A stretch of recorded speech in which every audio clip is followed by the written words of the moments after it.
Thanks, Amar. Thanks, Amar, for inviting me. Very excited to be here.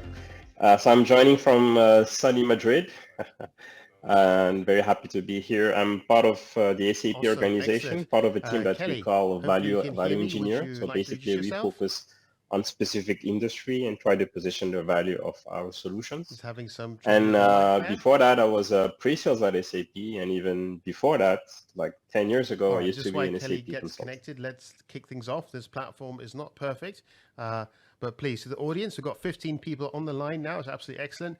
Please raise your hand and I can promote you to the stage if you'd like to speak. Samar, how about now? Can you hear me? I can hear you loud. And thank you for having me, everyone. My name is Kelly Carroll. I am the Director of Partner Development here at Planalytics, which is a predictive analytics Fantastic. firm All right, focusing guys. So on to the kick impact of things weather off, on consumer demand. what do So you our think is the clients use state of our predictive analytics feature engineered today, metric that given we the call uncertainty in weather-driven the world? demand What to role drive does it have to smarter play? So decisions Amadou, would and you like to ROI share through your multiple use perspective first? cases. So I'm looking forward to the discussion. Sure. I think one of the biggest roles of predictive analytics is to facilitate the planning efficiency. And I mean, we've seen it already with the recent events. We had the war in Ukraine, we had the pandemic, the COVID pandemic, and every time a business is hit like with the external event like this, they need to review their planning in order to meet their objectives. The objective might be internal in terms of profitability, and I should even say also reduce emissions now, but also objectives towards their customers, towards their partners, and towards their financial stakeholders, I would say. So in order to meet those objectives, they really need to plan activities in the right way because there are some resources constraints, right, in terms of asset, in terms of financial Absolutely. capacity, Kelly, and from so your on, logistics perspective and service coming in providers and so from on. the So industry it's all with a about background in retail, managing, planning how the have way you you're seen going the to role of manage your predictive resources in analytics the right evolving in way your to meet experience? your objective. And from that perspective, I think predictive analytics play a key role. Yeah, I mean, I completely agree with everything that Amadou said, right? Businesses really need to leverage the capabilities of predictive analytics so they can absorb and ultimately comb through now the enormous amount of available data, really begin to tease out the noise so that they can, continue to answer questions and perform tasks that they've always been faced with, right? Creating sales plans, doing your inventory positioning, all of that stuff still exists. You just now hopefully can do it from a little bit smarter position, as well as being able to, start to, answer the new ones. Like, what's your digital transformation strategy, right? We saw a huge shift over into digital with everyone being forced to be home and things closing down. So, that's created a lot of opportunities and also a lot of issues and just different problems that organizations now have to face. And I'd say specific to us at Planalytics, again, we provide predictive demand analytics around the weather's impact on consumer demand. So when you think of the weather, the largest external influencer of purchasing, it's a constant. And while, yes, you can't turn on the news without hearing about all the changes in patterns and increases in extremes. But, even with that, its Yeah, no, impact on absolutely. I think consumers' there's buying very behavior sound points is there. I'd love ever to present, right? get a view So from the being audience able as to well. Guys, thank you for leverage the joining. analytics, such as what Karina, Planalytics Anu, provide, Sumesh, our great to see clients are you. able to see huge Please do increases to raise their your bottom hand. I can line promote you to the and stage ultimately and have a real get competitive your advantage opinion as in well. the market. Karina, if you can, as a subject matter expert, I'd love to get your opinion in terms of what is the impact, particularly with relation to sustainability. So if you want to join, just raise your hand and happy to promote you to the stage. So just while waiting for the audience to join. Amadou, from your perspective then, do you see a challenge when you go to market and speak to some of your own customers? Is there sort of a suspicion, perhaps that's the wrong word, but are people sort of really buying into this idea that predictive analytics is reliable enough for them to effectively bet the farm on? I think they do. And a good example to illustrate that is that more and more companies, software companies, are embedding into their business application predictive algorithm. And that's becoming natural, that's becoming native. So you can see, you can buy, for example, a CRM tool, and inside you will find predictive algorithm. Same applies with maintenance tools. Same applies with production scheduling tools. So I think it's becoming democratized all across the IT world, and our customers see a lot of value. I mean, I can talk about SAP, but it's also valid for all technology companies. We see more and more success stories of companies that have experienced value creation through the usage of predictive analytics, combined with the software that that is able to analyze the information and act on that information.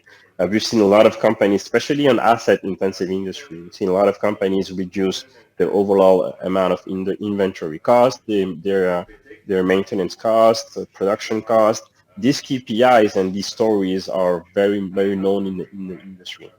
And I think there's another also important point to answer to your question.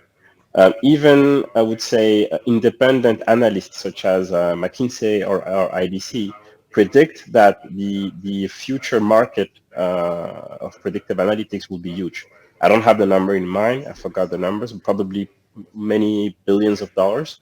And this is a sign, right? I mean, Right. I think you these make guys an are excellent very point there in known to terms be able of to analyze value. how the market is evolving and Kelly, I'd like how to get your technology perspective is on being that, adopted being by hands-on in the the business. customer from one side, but How do also from the you technology providers convince? on I the mean, other it side. seems a And this self-evident is a good case, obviously, sign that that with we're data you moving can do a towards prediction that will have the an right outcome. direction. But how do you articulate those outcomes, those value outcomes, for your customers in this uncertain environment? Sure, yeah. And while agreeing with what he says, I think I come with a slightly different perspective, coming from the weather world, right? I think, you hear the cliche, data is king, but I think at the same time, sometimes garbage in, garbage out is, something else that, we'll say out there. So, I think depending on the answer or the solution you're working towards, you have to be sure that you have, the right or best available, data or criteria as an input, right, to make that predictive model.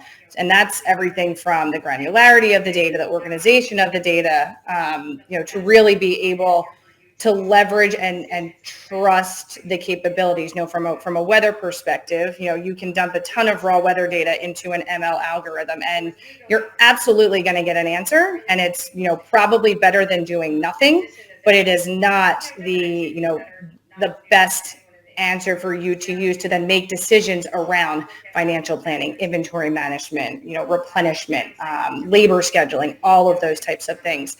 So as we go out and we take it to market, really being able to do position the value with different activities that are not new to anyone in the industry. Proof of value, showing the forecast accuracy improvements by hindsighting and different activities that you've done. But again, I just think it's very important to make sure that the data that you're inputting into it, there is a point at which it can be too much data depending on the result that you're looking to get out on the other side. Yeah, and if I can react to that, I love what you mentioned, Kelly, and I think I fully agree with what you said. I mean, there's clearly a limitation with the data. I mean, garbage in, garbage out, as we used to say. But I wanted to react because I think there is another point that is also preventing us from fully adopting the potential of predictive analytics, and that's culture and education. I mean, you need to have the right mindset. If you're working in a company, you need to have the right mindset and the right skill set in order to be able to understand predictive analytics and use it in a productive way. I mean, we are seeing a lot of companies that are not agile enough to work with this technology. We're seeing a lot of companies that simply don't have the knowledge, the skill set. They don't have data science. They don't have any tools that is able to analyze a large volume of data and apply ML or AI on top of it. So I think that's also something that is preventing a lot of organization from capturing the potential of this technology. Yeah, I agree with that, and I'd add one more thing around even actionability, right? I think you take it a little bit further, even if they have the technology or the capabilities, do they have the ability to execute on the information, right? If you have, again, looking at Planalytics perspective, if you Right, hear that absolutely, you're going to Kelly. have I think a I'd like to strong invite sales the increase audience, if in the next anyone would like couple to of raise days, their hand, driven please by the weather, press but the your lead button and I can times promote are, you to the a week stage. or Love a to week and a get half. your opinion and reactions It's to this. information for you, and it's good to know, Welcome, but it's not anything that's going to Shirley, bring any value, or Karina, ROI to the Fahad, Anu. Great to organization. have you with us. Mohammed, I know you're very keen to join today. Love to get your opinions on this. So I think both Kelly and Amadou raised some very interesting points there. Specifically, I think the point around culture is also very important. It's not just technology, it's the culture and the willingness to use the information in the right way, which makes me think about, Kelly, when it comes to putting that decision making in the hands of the right people, how do you actually transition that? You've created some analytical output, you're accessing that through whichever interface. How does that feed into the decision-making process in your experience? What kind of conversations does that trigger in the boardroom, and by whom? Sure. Yep. So, for us, again, we're providing that feature engineered metric weather driven demand, which, essentially is taking the enormity of weather, which is, nebulous, subjective, and turning it into a measurement specific to their business, so that, to your point, they can integrate into, systems such as, ERPs, the SAPs of the world, a data warehouse. So then it can then flow into, the processes, reports, and, our hope and our goal is to take that weather problem off their plate, take those manual decisions out of there, giving time back to the organization, while also, making smarter and, more educated decisions. And I think as you level up, to your point, and get into, the boardroom discussions, while it starts down with execution and just being able to put, inventory in the right place at the right time. We have clients in the grocery space that are, adjusting inventory and significantly reducing waste, thousands of dollars of savings per day per store, which, then directly impacts their carbon footprint and, helps on their sustainability mission, which is a conversation, happening, all the time now, in at board level. So Amadou, I think it's in your experience taking, engaging customers, it's you already taking mentioned, activities which that are stakeholders done day in and day out take and have this been done for as years, sort of a hands-on but being approach to able to actually leverage really that see their information? Where impact does it throughout tend the to go in your organization and experience? help with, the missions that the board is focused on. Okay. Haha, everywhere, everywhere. I mean, in a company, all the departments are interconnected, right? I mean, if we start with the sales team, their role is to avoid revenue loss due to stockouts. That's their ultimate ambition, right? They want to sell as much as possible, and they want to avoid understocks. So in that context, they use predictive analytics in order to anticipate the customer behavior, analyze how the customer demand will evolve in the coming quarters, years, in order to plan the volumes accordingly. I mean, then the discussion, we can pivot as well into the production team. And in the production team, their ultimate, I would say, their biggest challenge, their biggest fear is overproduction, because overproduction will result into overstocks, and that's also a cost element that is negative for the company. So if they leverage predictive analytics in the right way, they can plan their entire production lines in order to minimize the amount of resources that they need, and also minimize the inputs, the raw material that they will need to purchase and put into their manufacturing processes. So really, all the various teams have interesting use cases leveraging predictive analytics. We talked about sales, we talked about production. I mean, I can talk also about maintenance. Maintenance is the most well-known in the world, because, I mean, especially for asset-intensive industry. So when you know that building a facility or acquiring a production line might cost many $billions, you really don't want that production line to stop because of an equipment that is under failure. So you really want to avoid failure, asset failure, and to avoid asset failure, you use predictive algorithm to try to detect and predict the risk of failure of each asset that you have in your plants. So here again, there is an important usage of this technology to really help you maximize the overall ROI that you can get out of your initial investment in a production line, in a facility, or in a specific asset. So really, all various departments can benefit from predictive technology. For me, the biggest question is, are they equipped to use it in the right way?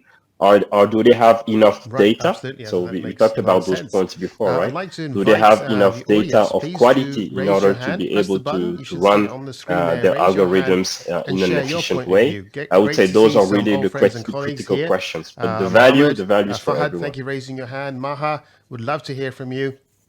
Stick your hand up. Karina, all right, let me promote you both. Oh, good. Okay, now it's starting to rain. Let me allow you to speak, Fahad, and Karina. You should be promoted to the stage in a moment.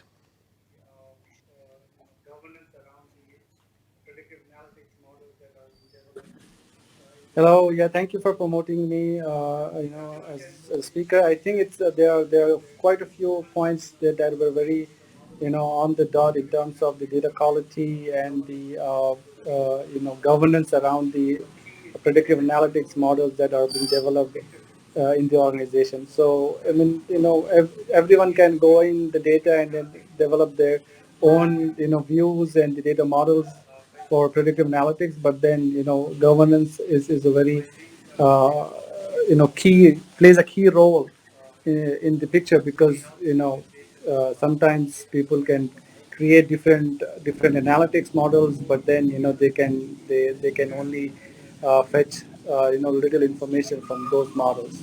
So I think data quality and the governance I All have right, thank you for seen that, Fahad. is Kelly, I'd love to get your really point of view helps on the that, but first I'd like organizations to not only invite from data Karina or perspective Mohammed. but Please also unmute from the yourself analytics and perspective. share your I mean, perspective. the more cleaner and pristine data you have, the better analytics and reporting you can develop on your data.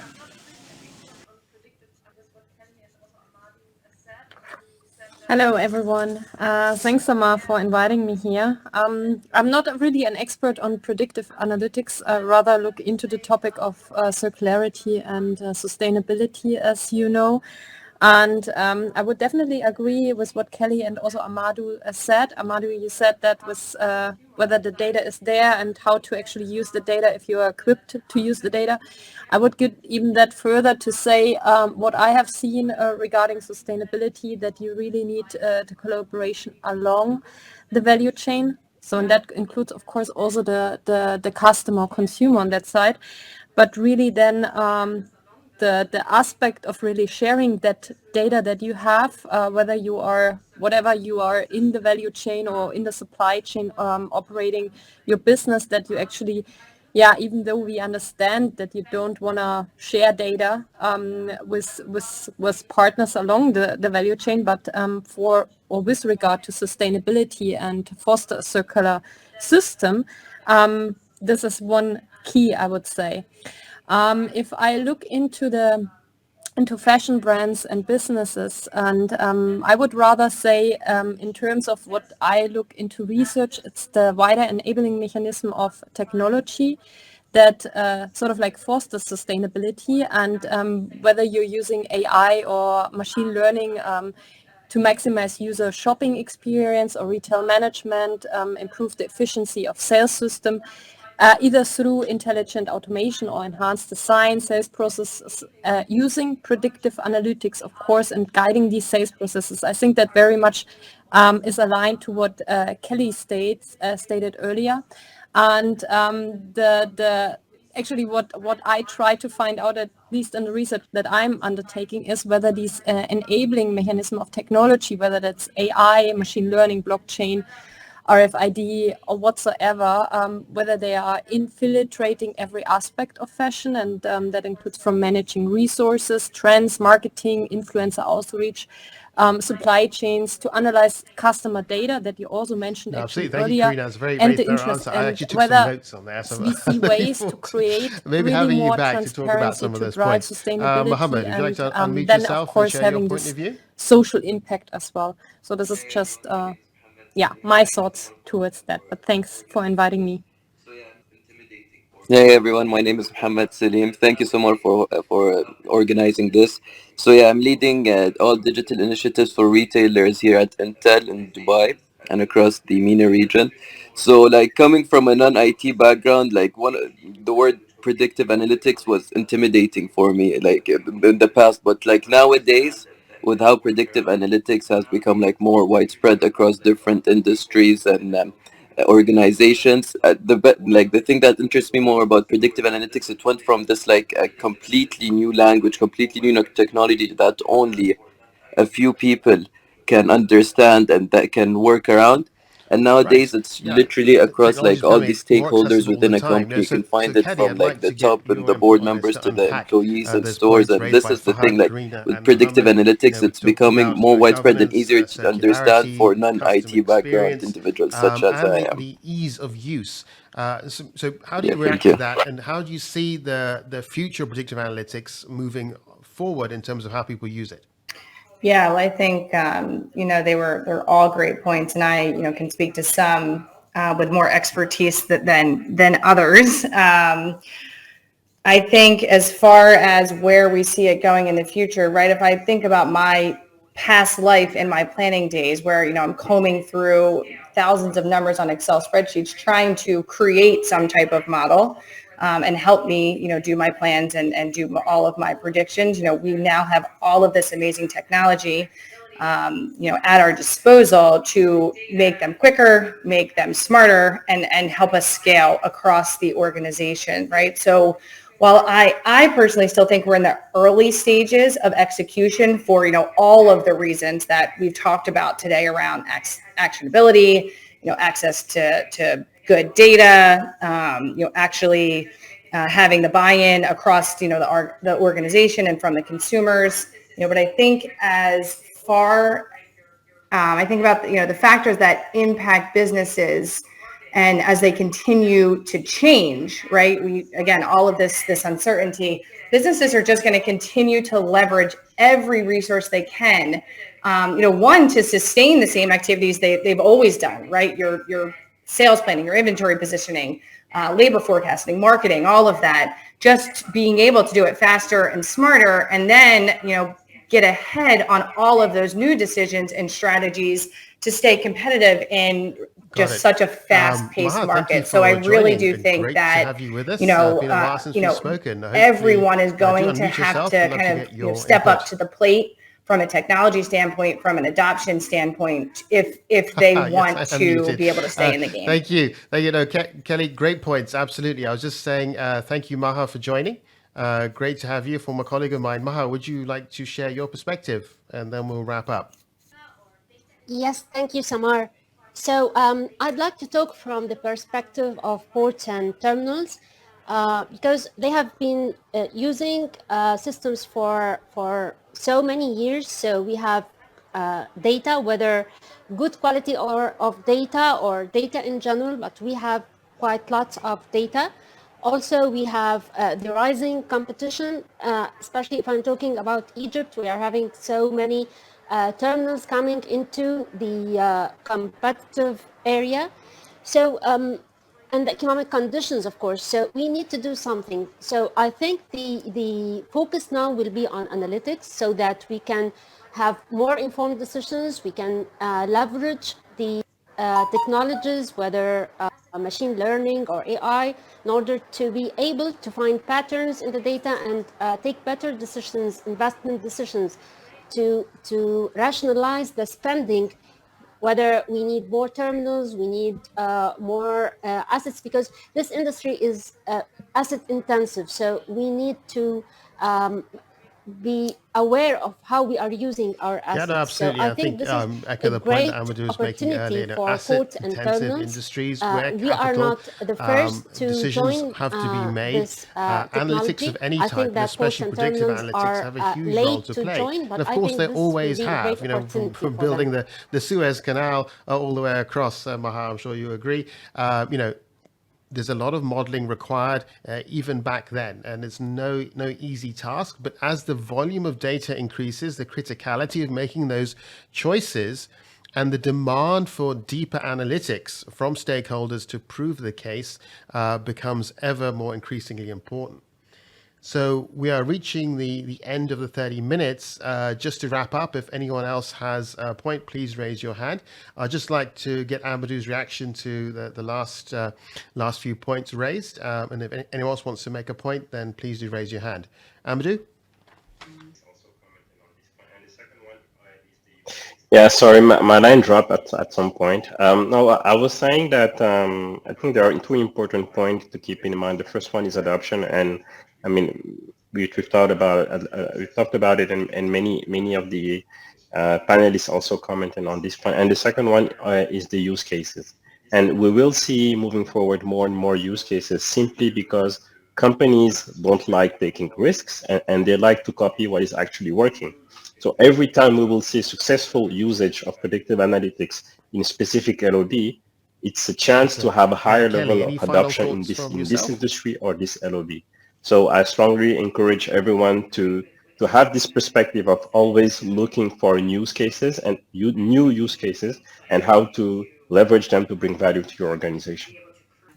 Just that I completely agree with everything that he said, and I think as, and Planalytics being an input into all right, perfect. Any other final comment? Be able to create stronger predictive analytics. Karina, I would Maha, just Farhad, encourage Mohammed everyone to do exactly Any what final comments from you guys? Amadou has stated there. So that's all from me. Can you meet yourself? Okay, Farhad, let me just promote you up. I think from all the great points, I think there is a lot of data. Thank you. So thank you everyone for attending the Strategy Remix, Taming Uncertainty with Predictive Analytics. I hope you found that informative and engaging. I'd like to thank my panelists, Kelly and Amadou, for giving their time and sharing their thoughts, and also to the audience. I think we had great audience participation today. I have recorded this session. Hopefully the recording works. It's a bit tricky, but I will put this up on YouTube with a link on LinkedIn a little bit later on. So thank you so much, and stay tuned for a future Strategy Remix. All right, take care. Thank you. Bye.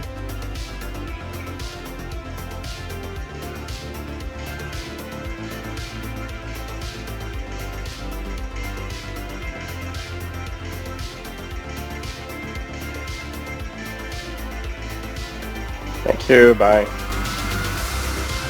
Thank you. Bye. Cheers.